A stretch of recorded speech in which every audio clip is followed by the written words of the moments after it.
오늘도 요한복음 14장 27절의 말씀을 가지고 나의 평안을 너희에게 주노라 이런 말씀으로 같이 은혜를 나누려고 합니다. 근데 사실 이 설교를 지금 3주째 하는데요. 제가 원래 정한 설교 제목은 예루살렘입니다. 어떤 예루살렘? 예수님이 보시고 우셨던 예루살렘. 예수님이 왜 우셨어요? 평화에 관한 일을 알지 못하게.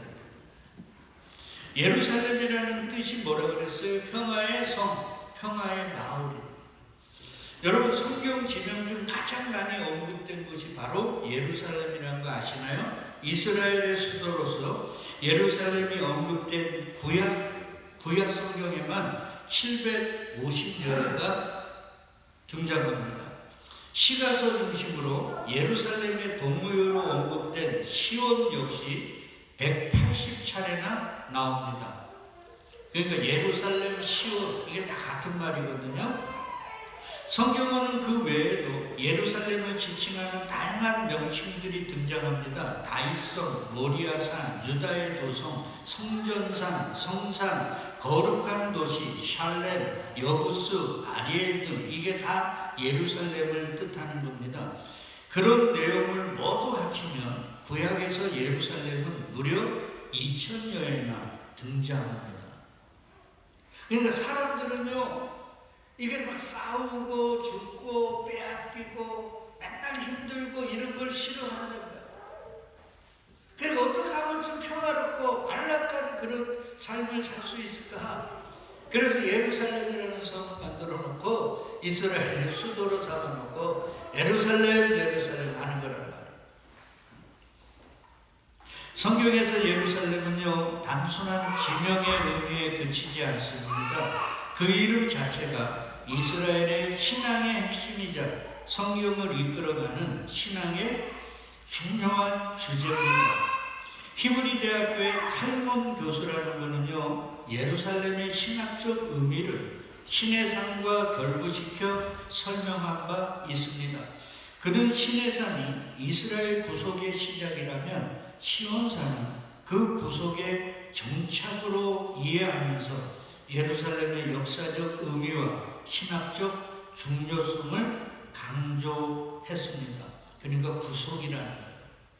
근데 이스라엘은 그 구원의 문제, 구속의 문제에 신경 쓴 게 아니라 뭐요? 이 고난의 세상 속에서 어떻게 하면 평화롭고 안락하게 살 건가 거기에 빠져있단 말이에요. 그래서 예수님이 그 성을 보시며 우십니다. 어떻게 보면 예수 믿는다고 하고 예수님을 지금 섬긴다고 하고 예수님을 따라간다고 하는 우리의 생각에도 그 예수를 따라가면 이 땅에서 만사형통 부귀영화 승승장 그 일치 원장을 주겠지 하는 그 모습을 보시면서 어떻게 보면 예수님은 울고 계실 수도 있습니다. 왜요? 주님이 주시는 건 그게 아니거든요. 좀 이따 말씀드리지만 여러분 예루살렘은요 주변의 산과 골짜기로 인하여 자연방어가 용이한 도시입니다. 그러니까 그 성이 한 700m 되는 곳에 있거든요. 산 위에 있단 말이에요. 그러니까 전쟁이 나면 그 위에서 어떻게 해요? 돌이나 그러니까 하여튼 전쟁하기에 용이하단 말이에요. 그러니까 야 여기다가 성을 쌓고 우리가 이 안에서 거하면 도적대나 아니면 우리의 대적자들이 와도 우리는 어떻게 한다고요? 안전하다.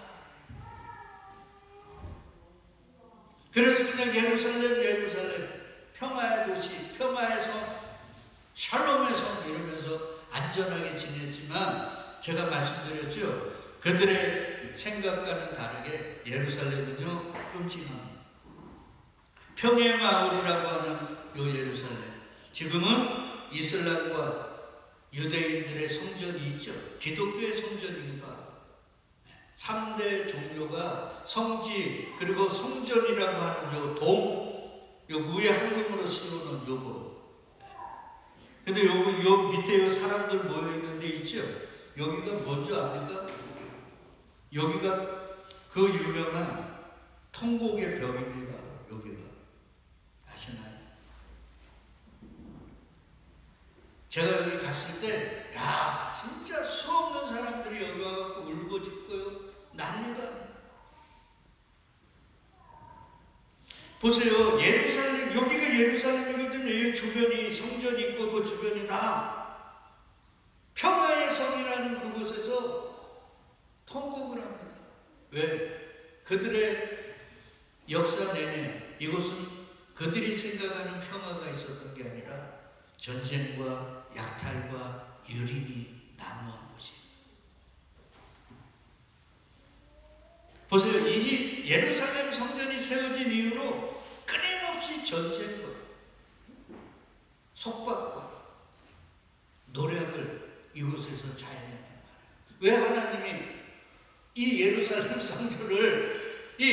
성전이 여러분 중요한 의미를 가진 것은 사실 다윗 때입니다. 다윗이 이 성을 점령하고 나가지고 이 성을 다윗성이라고 지었고 예루살렘 성전으로 만들어버린 거예요. 그리고 이곳에다가 뭐를 집어넣었어요? 법궤를 집어넣었단 말이에요. 솔로몬의 성전이 생기고. 그래서 이곳이 지리적으로 이스라엘의 수도뿐만 아니라 영적으로도 어디에요? 법궤가 있는 중심이 되었단 말이에요. 그러니까 보세요. 군사적으로도 요충지고 방어가 용이한 곳이고 그리고 하나님의 뭐가 있어요? 법궤가 있는 곳이에요. 그러니까 이스라엘 사람들은 야 여기 법궤가 있고 이렇게 튼튼한 방어 진지도 구축해놨으니까 이곳은 바로 샬롬이야 이렇게 외쳤단 말이에요. 그래? 법궤를 갖다 놓고 그리고 너희가 튼튼한 성벽을 쌓았다 그래서 거기가 샬롬일 수 있을까? 그래서 하나님이 여기다 계속 뭐를 허락하신 거예요? 전쟁을 허락하신 거예요. 지금도 싸우고 있죠. 아마 주님 오시는 그날까지 여기는 계속 폭염으로 하늘을 덮을 겁니다. 그러면서 그곳에 있는 사람뿐만 아니라 예루살렘 시온성을 그리워하고 본향을 사모하는 우리에게도 주님께서 얘기하십니다. 예수님이 왜 이곳에다가 이 성을 보시고 우셨다 그랬어요? 평화에 대한 일을 모르기 때문에. 여러분, 그 20세기 초부터 본격적으로 예루살렘에 대한 고고학적 발굴이 이루어졌어요. 그리고 1961년서부터 67년 사이에 예루살렘을 발굴했거든요. 거기에 주체자가 캐논이라는 분입니다. 이분이요, 이 발굴을 해보니까 예루살렘의 성벽의 두께가 2.5m. 성벽이 두꺼울까요? 아니면 얇을까요? 2.5m입니다. 마차 2대가 갈 수 있는 그 정도예요. 2.5m. 성벽만. 그리고요, 외적의 침입 시에도 기온샘으로부터 물 공급을 가능하게 만들어놨어요. 그러니까 식수도 풍부하고 성벽도 2.5m 되고 그러니까 거기에 딱 있으면 얼마나 안전할까요? 그리고 거기는 또 뭐까지 있어요? 법궤까지 있네요. 그래서 그냥 우리는 안전하다. 그리고 제자들도 주님께, 주님 이 성전 보이시죠? 46년간 지었어요. 여기 법궤 있잖아요. 여기 성벽이 이렇게 튼튼하잖아요. 그때 예수가 뭐라 그럽니까? 도리에 돌 하나 남지 않으리라. 그게 이 예루살렘의 역사. 왜 그럴까요? 제가 말씀드렸잖아요. 그들은 이 평화가 하늘에서 내려오는 게 아니라 자신들의 세상적 힘으로 그걸 이룰 수 있다고 착각했기 때문에. 그래서 그들은 지금도 예수님을 메시아로 기다리는 게 아니라 누구를 기다려요? 다윗과 같은 이 예루살렘 성전을 빼앗고 이렇게 2.5m 되는 이 튼튼한 성을 구축하고 하나님의 법궤를 여기다 갖다 놓은 그 다윗과 같은 메시아, 그걸 기다리는 거예요. 세상의 힘으로 우리의 삶을 안전하게 내가 원하는 대로 이룰 수 있는 그 메시아를 기다리고 있는 거예요. 그런 메시아는 없다. 2000년 전에 내 아들을 보내잖아. 여러분, 요 샬롬이 성경에서 제일 처음 언급된 곳이 어딘 줄 아나요? 네? 기도원이 여호와 샬롬이요. 그 전에 있었어요. 아브라함 때 아브라함이 연합군과 싸우다가 자기 조카 롯이 잡혀갔다는 말에 집에서 길리온 318명의 종들을 데리고 가서 연합군을 격파하죠. 그리고 돌아옵니다. 돌아올 때 살렘 왕까지, 소돔 왕까지 나와가지고 아브라함, 제가 며칠 전에 얘기했는데요. 아브라함 새벽 기도 때 말씀드렸잖아요. 아브라함 했단 말이에요.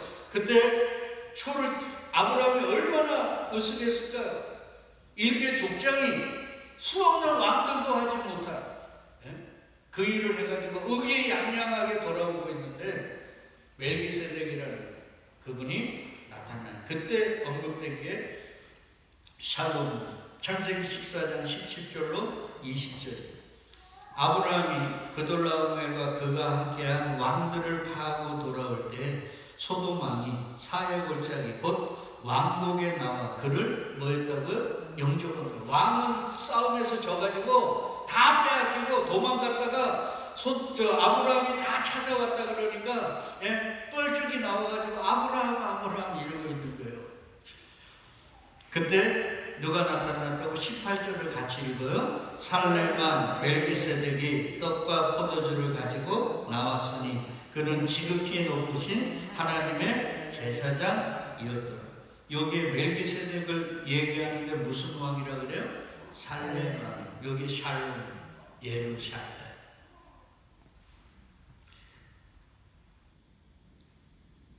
근데 그 예루살렘 왕의 제사장이 뭐를 가지고 와요?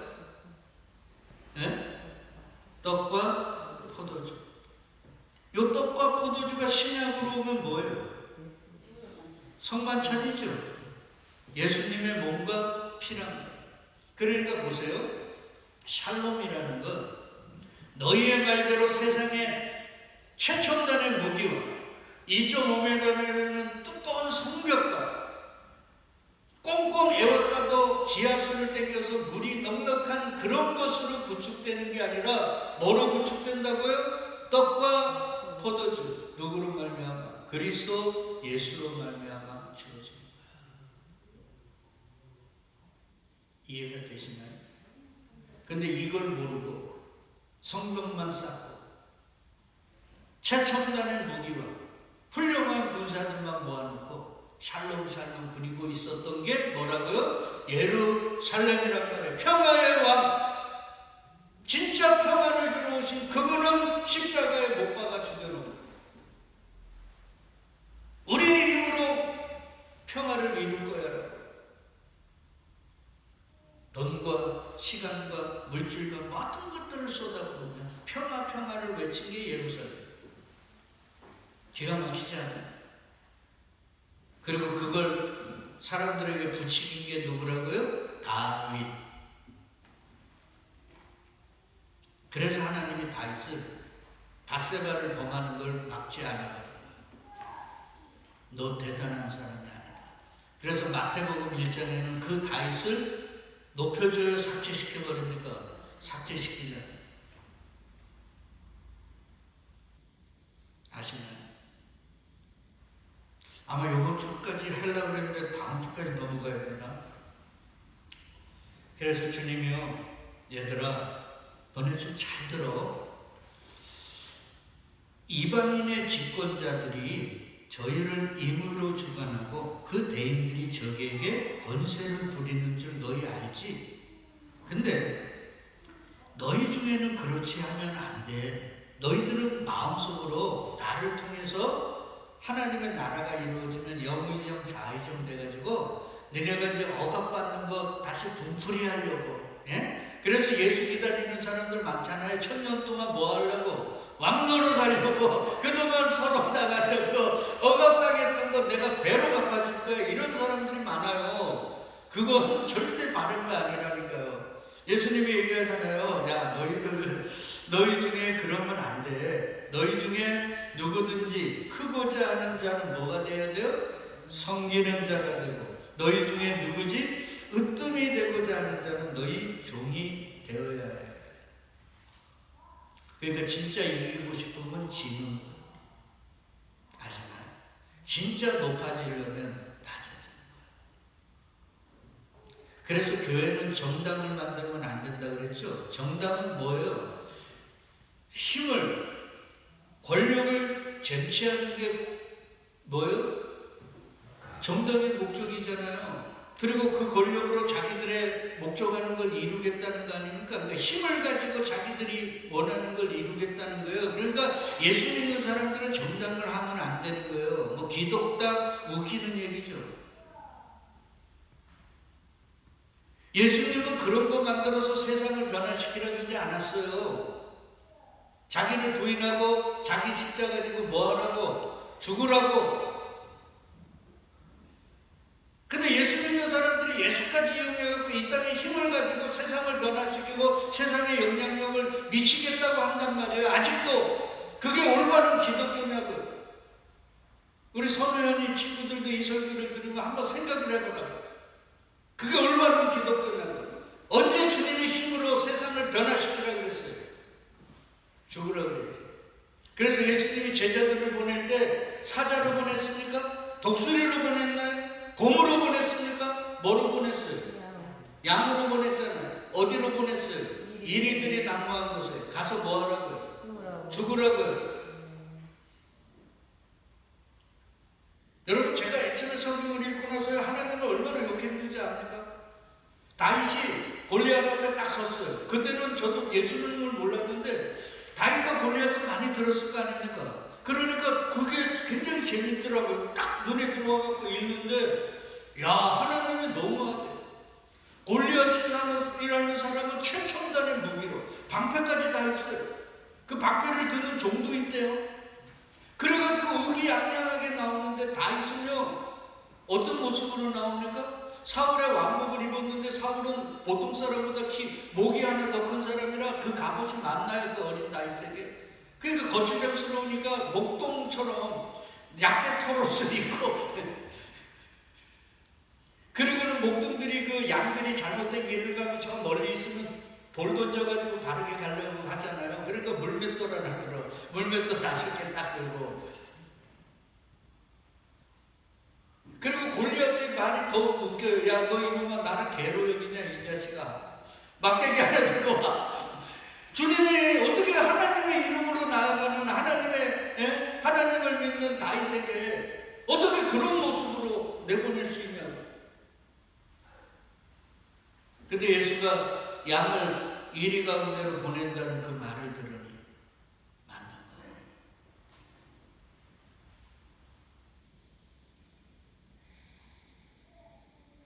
하나님은 세상에 그 어떤 것도 하나님과 비교할 존재가 있어요, 없어요? 없어요. 그러니까 아무리 골리앗이더라도 세상 모든 사람들이 두려워 떠는 자라도 하나님 눈에는 그냥 개예요. 없는 거예요. 그러니까 우리를 중무장화시킬 필요가 있어요, 없어요? 없어요. 그러니까 다윗이 나아갈 때 누구의 이름으로 나갔어요? 만군의 여호와의 이름. 그 하나는 끝나는. 근데 우리는 자꾸 다른 게 있어야 된다. 다른 게 필요하다고 얘기를 하는 거예요. 이 거룩한 강대상에서도 우리에게 다른 것들이 있어야 한다고 얘기하는 거예요. 아니요. 우리에게는 은가금이 필요 없습니다. 우리에게는 오직 한 이름밖에 필요 없어요. 뭐요? 그리스도 예수. 이건 제 얘기가 아닙니다. 누구 얘기예요? 베드로가 얘기했잖아요. 네가 원하는 은가금은 없지만 내게 있는 건 내게 주노니 곧 뭐요? 나사렛 예수의 이름으로 인원한 것. 그러면서 예수님이 이렇게 얘기합니다. 내가 본을 보여줄게. 인자가 온 건 섬김을 받으려 함이 아니라 뭐 한다고요? 섬기려 하고 자기 목숨을 많은 사람의 뭐로요? 대속물로 주려 합니다. 봐요. 섬기는 게 뭐로 섬겨요? 목숨으로. 맞지? 그러면서 제자들에게 앞에서 그러잖아요. 얘들아, 너희 중에 누구든지 크고자 하는 자는 너희를 뭐라 한다고요? 섬기는 자가 되어야 된다고 그랬죠. 그러면 섬기는 자는 뭐로 섬긴다고 그랬어요? 목숨으로. 여러분, 싫죠? 하나님이 문화 비유, 달란트 비유, 문화 비유를 통해 참 예수님이 문화 비유에는 10달란트, 10문화 남긴 자에게 10고을 다스리는 뭐를 줬어요? 권세를 줬어요. 5고을 다스리는, 5문화를 남긴 사람에게 뭐를 줬어요? 5고을을 다스리는 권세. 자, 권세를 줬어요. 그 권세는 섬김이죠.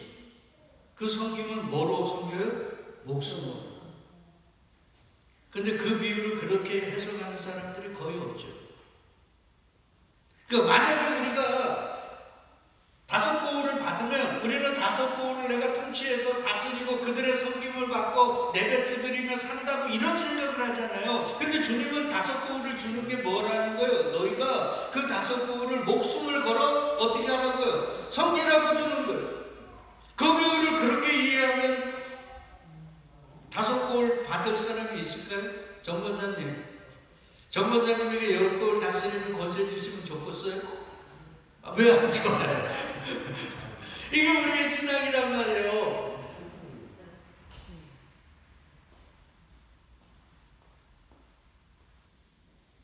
야, 많은 거 남기면 주님이 많은 고을 다스리는 권세 준대. 그러니까 우리가 많은 걸 남겨야지. 그거를 주님이 웃으시는 거예요. 얘들아, 그거 아닌데. 그래서요, 바울이 에베소서에서 우리 이미 했지만 오늘 말씀과 연계되니까 한번 보자고요. 에베소서 2장에서 왜 예수가 살롬인지를 이렇게 얘기합니다. 그는 우리의 뭐라고요? 화평. 이게 샬롬이거든요. 에이멘. 누가 샬롬이래요? 예수가. 그러니까 예수님을 내보내면 불화한 거예요. 예수님을 영접하면, 예수님이 우리와 함께 계시면 그게 뭐예요? 샬롬인 거예요. 근데 이스라엘은 그 평화, 화평이신 예수를 십자가에 못 박아놓고 성경만 두껍게 하고 최첨단의 무기로만 갖다 놓고 샬롬 샬롬을 외칩니까? 그래서 아직도 이스라엘의 수도가 뭐예요? 샬롬입니다. 예루살렘. 그런 끊임없는 테러와 전쟁 속에서 헤어나오지는 못해요. 오늘날 교회인 우리에게 더 보라는 거예요. 깨달으라는 겁니다. 그러면서 이렇게 얘기해요. 둘로 하나를 만드사 원수된 것, 곧 중간에 막힌 담을 뭐로요? 자기 육체로 하셨다. 그러니까 보세요. 물이 쭉 흘러가면 이게 평화입니다. 근데 물이 가다가 무슨 돌이나 아니면 담 같은 거에 의해서 막혀버리면 그게 불화예요. 다음 주에는 질서의 하나님이라는 걸 가지고 화평을 얘기할 텐데 이제 그때 나오는 얘기예요. 그러니까 봐요. 그 불화한 걸 허무셔요. 근데 뭐로 허무셔요? 자기 육체로. 그럼 우리는 이제 알잖아요. 결국 자기 육체로 이 담을 헐기 위해 예수가 뭐 지셨어요? 십자가. 그러니까 십자가로 하나님의 은혜, 생명, 하늘의 생명력이 우리에게 주어지는 걸 가로막고 있는 죄의 담을 주님께서 어떻게 하셨다고요? 허무셨다. 법조문으로 된 계명의 율법을 폐하셨으니 이는 이 둘로 자기 안에서 한 세 사람을 지어 뭐 하려고요?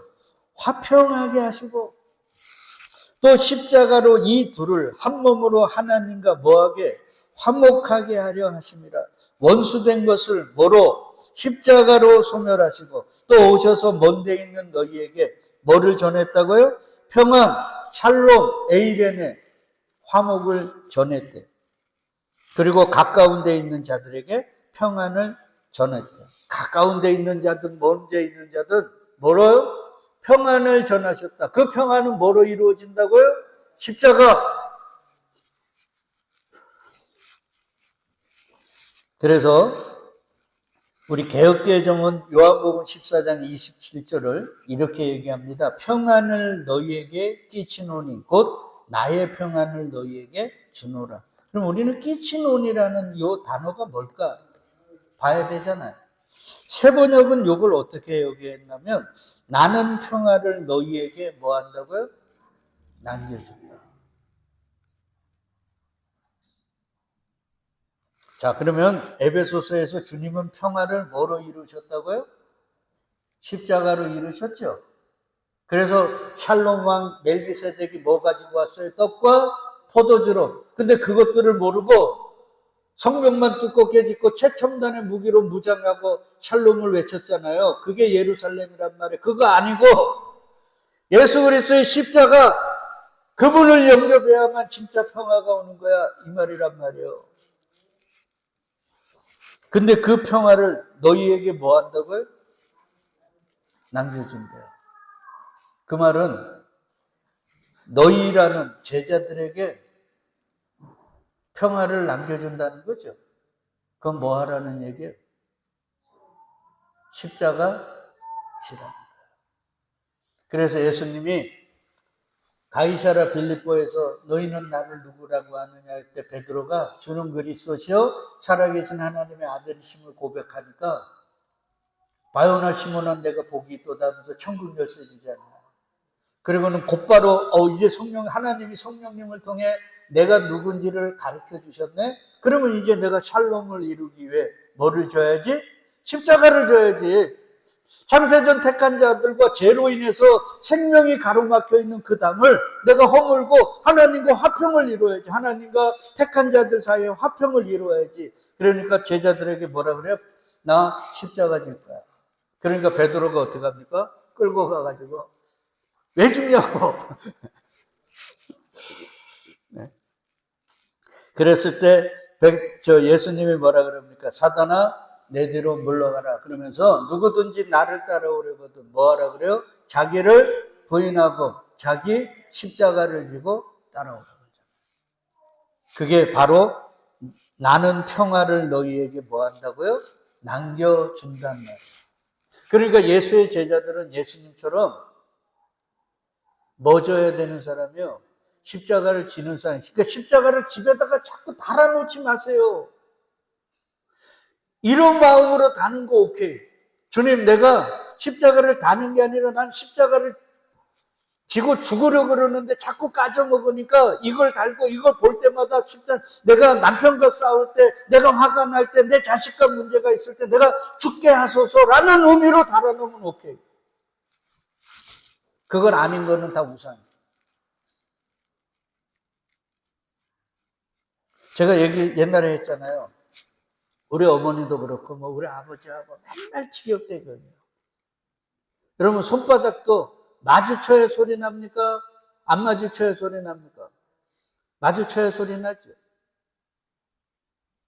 그러면 만약에 남편이 싸움을 걸어오면 내가 확 죽어버리면 싸움이 날까요? 안 날까요? 안 나요. 그러니까 싸움은 양방 책임입니다. 쌍방 책임이에요. 누구 하나의 잘못이 아니에요. 제가 이제 말씀을 통해서 보니까. 그래서 옛날에요, 어느 그 카톨릭 원장님에게, 기도 많이 하시는 원장님에게 이혼하려고 하는 그 성도, 그 성당을 다니는 부부가 찾아왔대요. 그러니까 얘기를 들어보니 남편은 마누라 때문에 싸운다. 아내는 남편 때문에 싸운다. 그래서 시부님이 다 듣다가 부인에게 딱 얘기했대요. 내가 싸움 안 하게 하는 명약을 줄 테니까 이걸 한 달만 먹으라. 그리고 나서도 싸움이 계속되면 나에게 와라. 그러면 내가 당신들 이혼하는데 동의하겠다. 그러면서 물을 하나, 쉽게 얘기하면 피티병에다가 물을 하나 따라가지고 주신 거예요. 그리고 나서 부인에게 이렇게 얘기했습니다. 이건 어떨 때 먹어야 되는가?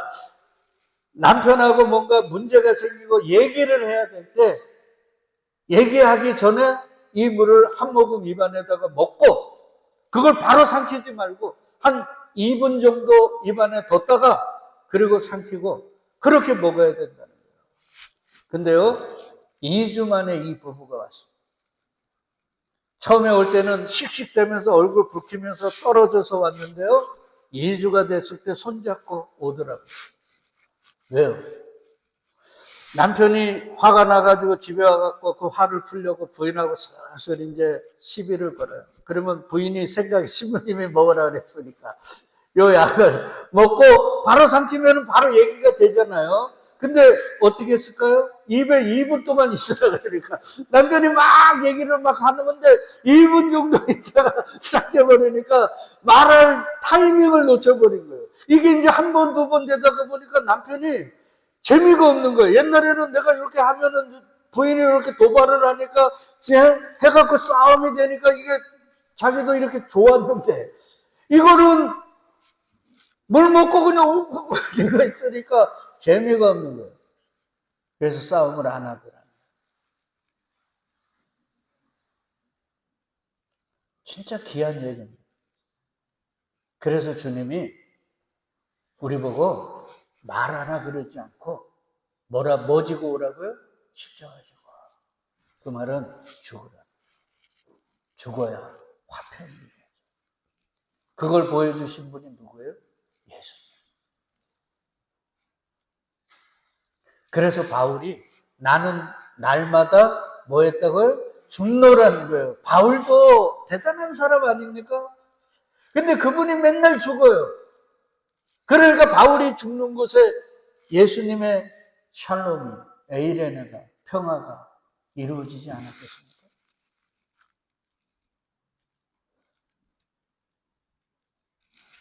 그래서 주님이 얘기하는 거예요. 바울을 통해서. 그런즉 누구든지 그리스도 안에 있으면 새로운 피조물이라. 이전 것은 지나갔으니 뭐라? 새 것이 되었다. 그러니까 저와 여러분들은 새 것이에요. 그러면서 모든 것이 하나님께로 났으며 그가 그리스도로 말미암아 우리를 자기와 화목하게 하시고 예수의 십자가로, 예수가 그리스도 된 건 십자가에서 죽으신 것 때문이잖아요. 부활하셔서 그에게 또 우리에게 화목하게 하는 뭐를 줬다고요? 직분을. 그러니까 저와 여러분들은 주님께 받은 직분자예요. 목사, 권사가 아니라 우리는 화목케 하는 직분을 맡은 자라니까요.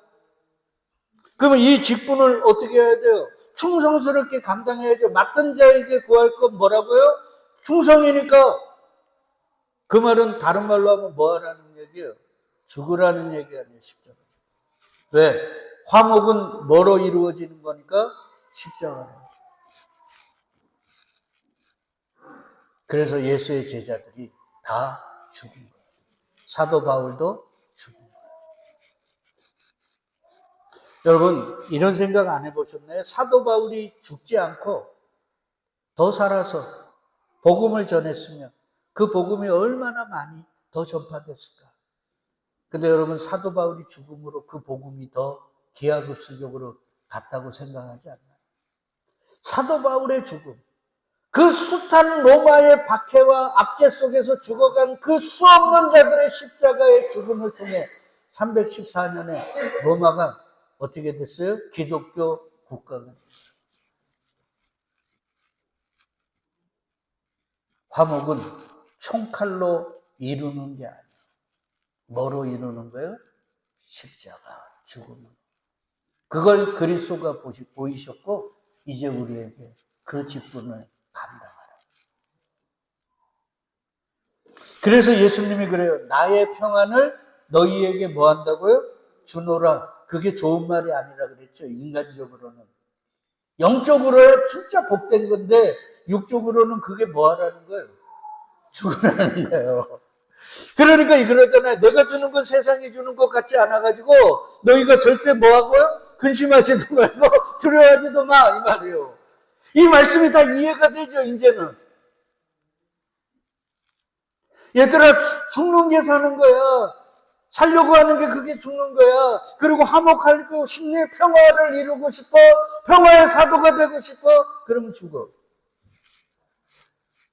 그러니까 우리가 못 죽잖아요. 그러니까 자꾸 주님이 죽을 상황으로 우리를 어떻게 하는 거예요? 몰고 가시는 거예요. 그게 나사로라니까요. 하나님이 도우시는 나사로가 병들어 빨리 와서 고쳐달라고 그러니까 어떻게 했습니까? 안 가셔요. 왜 안 가셨어요? 죽으라고. 그때 우리 다 공부했잖아요. 죽으라고 안 가시는 거예요. 너가 죽어야 평화가 이루어져. 그래서 무덤에 들어가 썩을 때까지 안 가시는 거예요.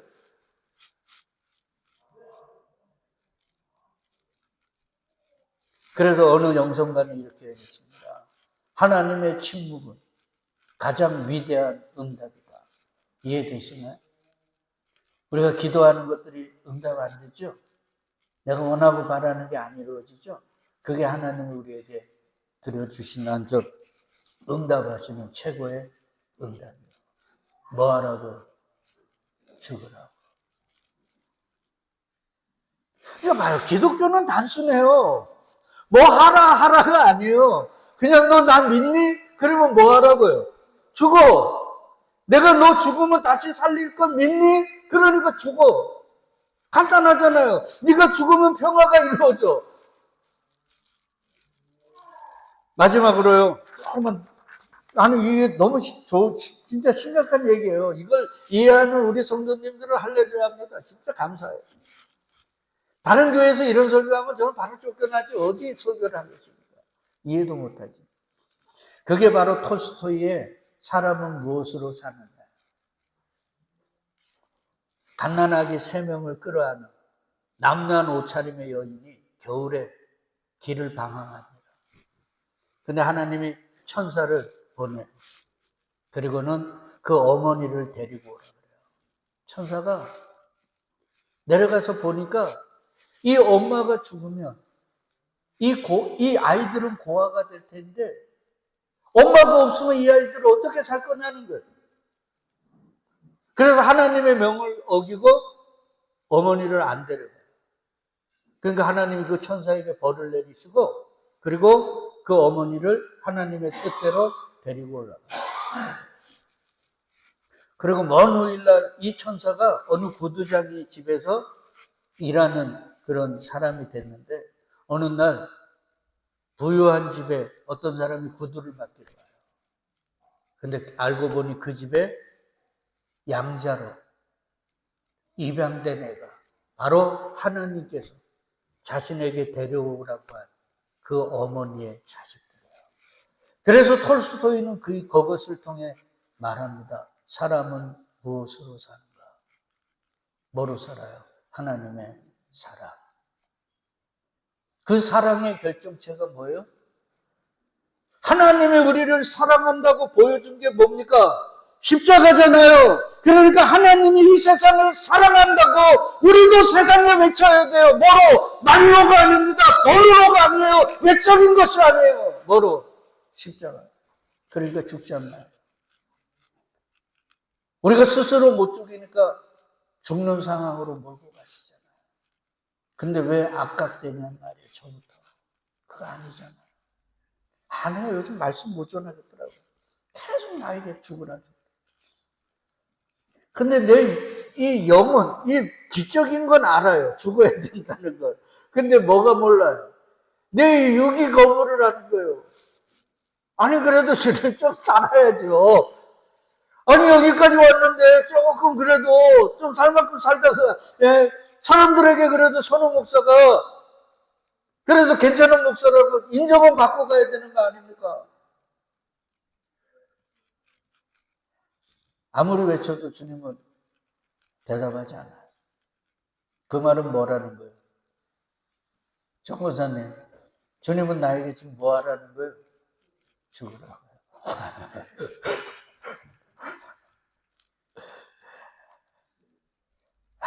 쉽지 않아요. 그러니까 우리의 기도는 하나님 살려주세요, 이거 해주세요, 저거 해주세요가 아니라 뭐 해달라는 거예요?